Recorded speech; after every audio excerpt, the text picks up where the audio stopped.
All right, so let's get started on some more regulation. This, of course, coming over from the European Union, and we'll talk about that today. Also, how this may be affecting some very key points with U.S. regulation as well. So make sure and stay tuned for all of that. We'll break it all down for you. My name is Paul Barron. Welcome back into Tech Path. Before we get started, I want to thank our sponsor, and that is Tangem. If you guys are going into self-custody and you need a self-custody wallet, one of the ways to do it is right here with Tangem. Go over and visit their website, tangem.com. You can jump right into it. Of course, the idea behind Tangem's wallet is very simple. It's a card. You can order 2 or you can go with 3. It works in tandem with a great app that does a great job. So just click on that Get Tangem. You can, of course, jump into that 3-card set. And that's the one I would use because it gives you some backups there and it's very easy and it's not that much more expensive. So anyway, check it out. Use that link down below. It's going to give you some additional discount. Make sure and use that. It helps the channel out. All right, so let's go over to a couple of points I wanted to hit on today. And this is talking about the markets and crypto assets regulation. This is MiCA. If you have not followed our channel for long, what I would recommend you do is go back and look at some of our interviews along with our analysis on what's been happening in the regulatory framework of Europe.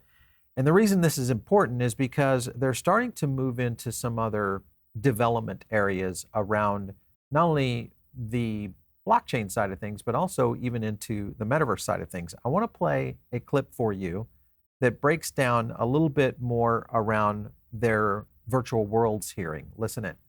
Virtual worlds, opportunities, risks, and policy implications for the single market. And today we have the chance to get the amendments presented and discuss the amendments to this own initiative report. And yes, the vote in IMCO is planned for the 27th and 28th of November. We are interested to hearing where we stand. While some uses of virtual worlds are extremely futuristic and distant in time, others are already out there. We hope that this report can contribute for it. Thank you very much. This is the largest technical revolution in history, and this has an impact for businesses and citizens. We all know that. Now is the time to move from Web 3.0 to Web 4.0. We cannot, once again, be late in the area of digitalization. Web 4.0 needs to be based on interoperability. Another key area has been accessibility. We can lead this transition. We haven't done this in the past when we talk about the digital spheres. I consider that the participation must be voluntary and that the people should have the possibility to decide to withdraw from the so-called virtual realities and to be able to ask for their data to be removed from the private company's database, just as a person can leave a brick and mortar shop. I have submitted several amendments and I want to thank the rapporteur for taking on board most of them. My name is Rehana Schwenning-Galadak. I'm the head of the unit in charge of the strategy on virtual worlds. So very happy to be here. It is also paramount to make sure, as reflected in the amendments, that people of all ages, walks of life and accessibility have access to these opportunities. No one should be left behind. So we agree on this very much on the directions that we have ahead of us. And it is also important, as the rapporteur said, to have deep knowledge to stay abreast of all the developments that are going to arise so that we can have the right legislative framework at the right moment. Yeah, thank you very much.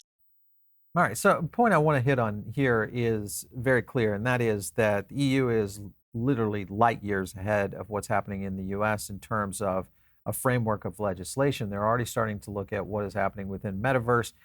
Their terminology around Web 3 and Web 4, I think the idea behind what they're trying to shoot for is that, we're moving to a world of interoperability. A lot of things that I think we already know, if you're following our channel, you understand kind of where the future of the internet is going to happen. The problem is that in the United States, we don't even have these types of committees and hearings underway because we're still lacking legislative authority. Obviously, with MiCA, this timeline is already lined up. If you look at their European Parliament page, it's kind of like when we go and we break down what DC is doing around some of the crypto legislations, but you can see virtual world opportunities, risk, policy implications. One of the things I wanted to highlight here was the transparency side, these are people that are supporting the community, and you can kind of see some of the companies that are involved in this. Of course, Improbable there, and if you guys don't know, there's Video Games Europe, Qualcomm, Lego. Everybody understands where this is going. Oh, and there's Meta as well. So there's representation around the entire evolution of where a lot of this technology is coming from. Don't forget, if you guys are not following our channel, we go in and we do a lot of interviews with executives and forward-thinking people within the Web3 space. And here's, a good example when we had CEO Herman Narula on from Improbable. And it was a great conversation, but you guys can check some of that out. We go into all of that. Check out the channel. You'll learn a lot more about where Web3 is going and why this is a big opportunity going forward. Couple of points right here also from the European Parliament page right here. Virtual world's next digital transition must align with EU values. One thing they kind of hit on right here, this passed big time. 31 votes in favor, 2 against, 8 abstentions.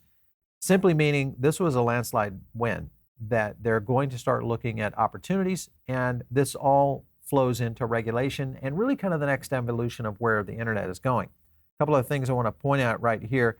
This, of course, if you've not followed what's happening in MiCA a little bit here, remember that MiCA originally was just going after blockchain regulation and certification for a lot of these companies that were operating as exchanges, etc. That started to change because they had distanced themselves from the NFT side, from non-fungible tokens, at least in the beginning. Further into what they're targeting is once MiCA fully becomes applicable, ESMA will be mandated to publish guidelines on criteria and conditions for crypto assets and as an excluded, unique, and non-fungible asset. So meaning that's next up for them. And I think that's the thing that is intriguing. Now, with all that happening in Europe, then you take a look at what's happening here in the US. This, of course, is Ron Hammond, one of our friends over from Blockchain Association. This is happening literally this week, and that is the Policy Summit. Now, the Policy Summit is really just a whole slew of DC insiders and a lot of other legislators and lawmakers that are really starting to kind of come together. And I think the Blockchain Association has done a good job in being able to align this and maybe to get some bipartisan support for what could be a possible run at some legislative movement here, maybe even before the end of the year. But if you are following Ron, you'll find out, obviously, they got the financial committee in there with Superintendent Adrian Harris. This is coming over from the New York State Department of Financial Services. But you'll see some recognizable faces. There's Tom Emmer, he'll be there. McCain is going to be there, Patrick McHenry is going to be there. Representative Richie Torres will be there. So you can kind of see there's going to be, and there's Kasten. Even he will be there. So. And Kasten, if you've listened to some of our hearing videos, not necessarily, I think he's being won over, in understanding blockchain and what the future of digital assets really are.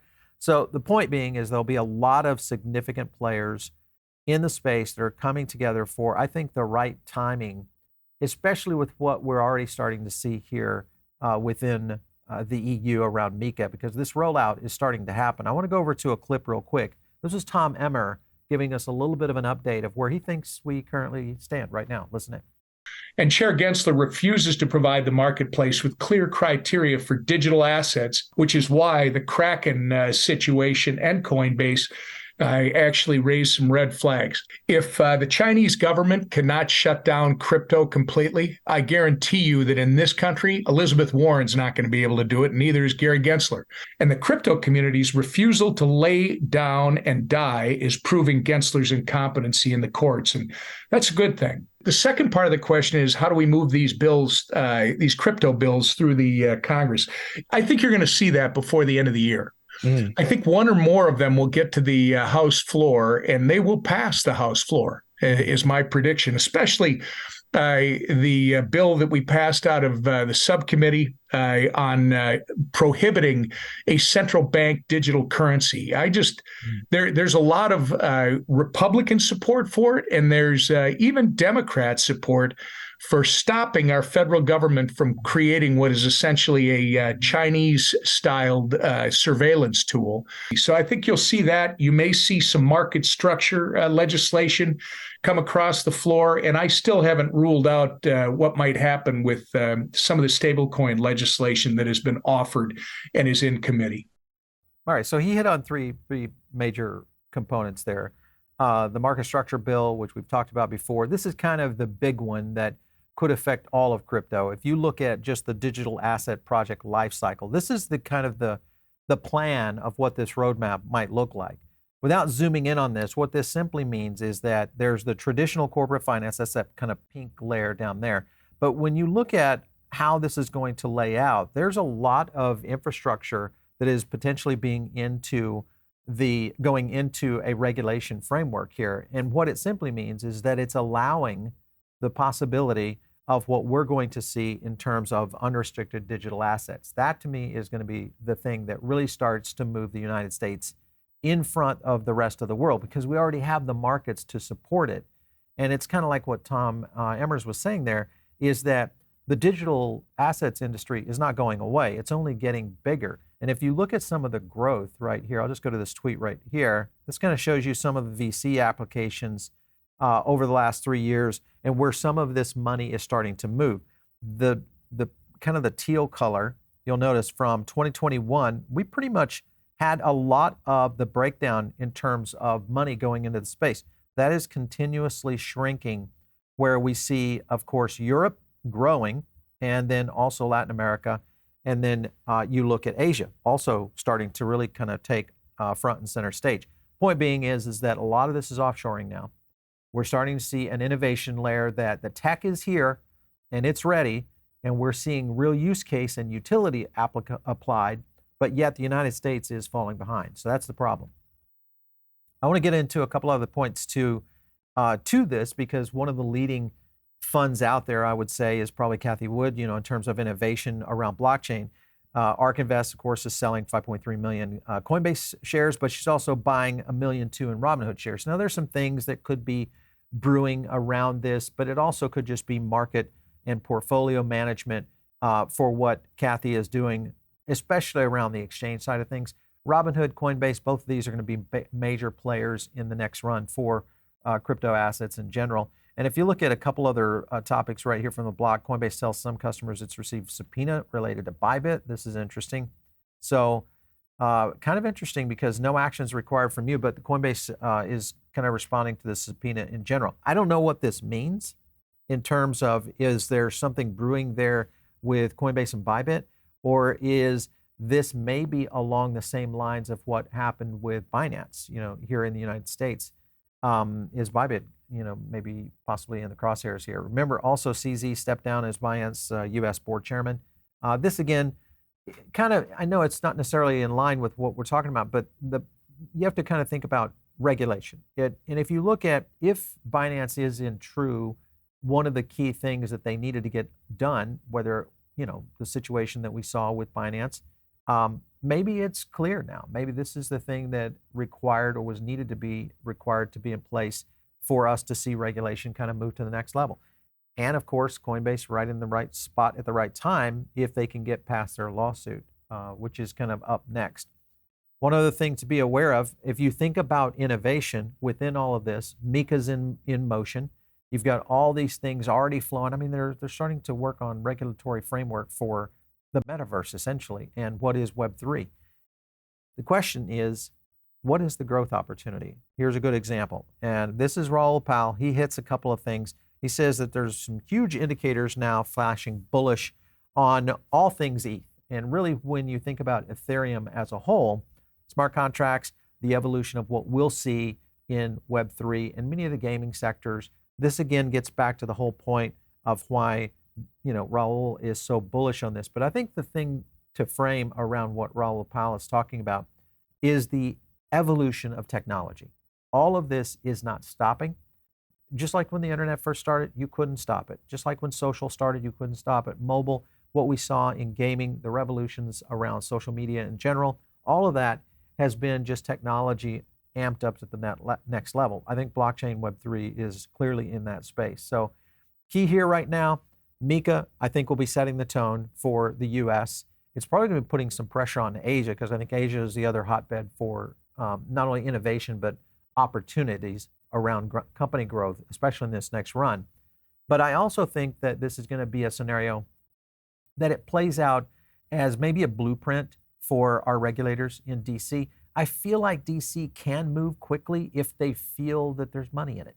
And I believe there will be. And that is, at the end of the day, going to be what moves the markets in general as a whole. Obviously, we see that with Wall Street and all of that kind of stuff. So if you guys like these kind of breakdowns, whether it's hearing breakdowns or maybe you like more executive interviews, let us know. Drop some comments down below. If you're not part of the Diamond Circle, make sure and get in now. It's one of the best places to get additional alpha. If you guys want to grab, a chat with me, hit me out there on X. It's very simple. Just @PaulBaron. We'll catch you next time right here on TechBack.